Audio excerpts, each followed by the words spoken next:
Star Trek Section 13 was a movie I was actually pretty excited about. I kept kind of forgetting it was coming out because I don't think Paramount has done a great job at marketing this movie. But this is a movie that's been in like development for a while, been talked about for a while, just kind of gets shuffled around. This is actually a project that's been shuffled around. Basically, this was supposed to be a spin-off show of Star Trek Discovery, and it didn't really work in their eyes as a series. So they had enough material to make a Star Trek like movie on Paramount Plus and kind of see what would happen with that. And from what it's looking like, this is not really gonna do great. The reviews for this movie are not good, and the fan base isn't really there for it. I think that's for a few reasons. Um, I feel like that's unfortunate because I was ready to champion this movie in the sense that I love Star Trek. I never want something in the Star Trek franchise to be something I'm not a fan of. Same thing with Star Wars, right? Um, but I'm watching this movie, and then there's that part of it, right? And then there's the other part of it here. For me, I'm a Star Trek fan,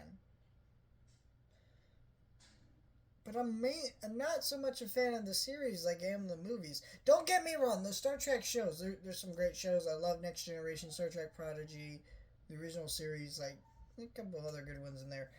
Fans all that stuff, but there really is something special, especially about that original cast run of movies.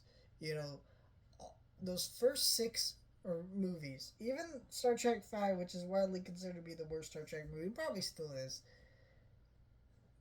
I think majority of that first run of Star Trek movies was very special. Next Generation movies kind of end. The newer trilogy, I think, started off at an interesting point, but when you got into Darkness and trying to remake Wrath of Khan, it kind of became all messy. Um, but like, I think Star Trek needs a comeback in movies. Yes, this is on Paramount Plus, but like I don't know. I still thought, okay, if this movie works out, maybe it can revitalize the idea of Star Trek coming back to the theater or being films again and telling one-off stories. And Michelle Yeoh was going to be in this movie.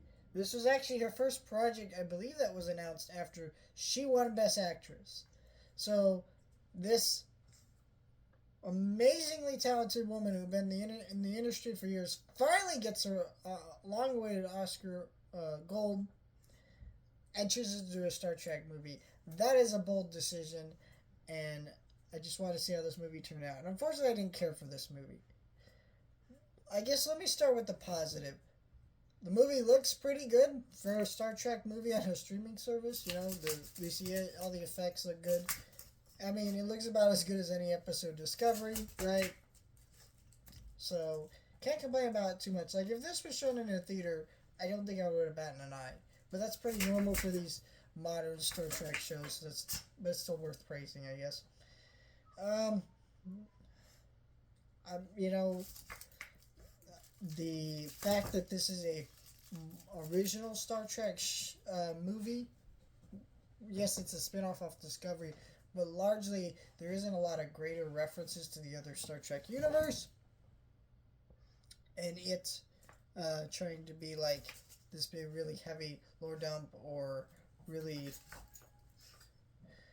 do all these references to the other Star Trek movies. So it's just its own original thing, which is sad that we have to say that with Star Trek is a praiseworthy thing, but really has gotten to be a thing where we are kind of going back to the well with some of these shows.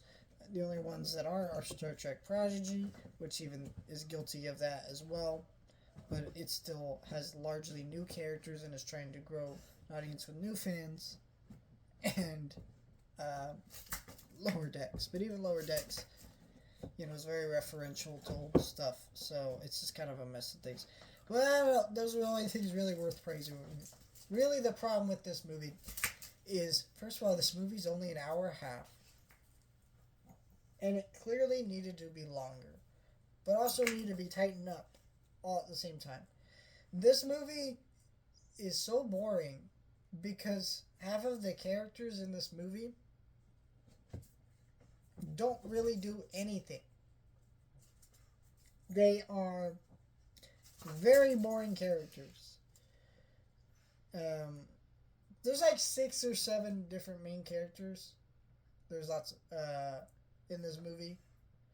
There's multiple villains. There's multiple plot twists for a fucking hour and a half movie. It's kind of insanity. Most of it, this movie feels like it's trying to exposition dump about what the fuck is happening.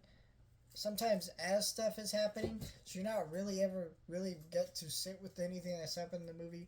The movie moves way too quick and way too slow. It's kind of just a mess of a movie, and tonally this is a mess of a movie. Sometimes it feels like a kind of spy thriller espionage thing with maybe some political intrigue to it. Sometimes it feels like a comedy. Uh, well, I don't even want to say comedy, but like more of a fun spy spoof. Not spoof, but like more goofy story in the Star Trek universe, and then it kind of goes back and forth with those tones, and it just makes for a very confused movie that I don't think worked at all. And yeah, as a Star Trek fan, definitely disappointed by this. I definitely will watch it again, especially if whenever it never gets a physical media release. Like I'm gonna probably buy that day one. Being the Star Trek fan that I am, but still very disappointed by this movie.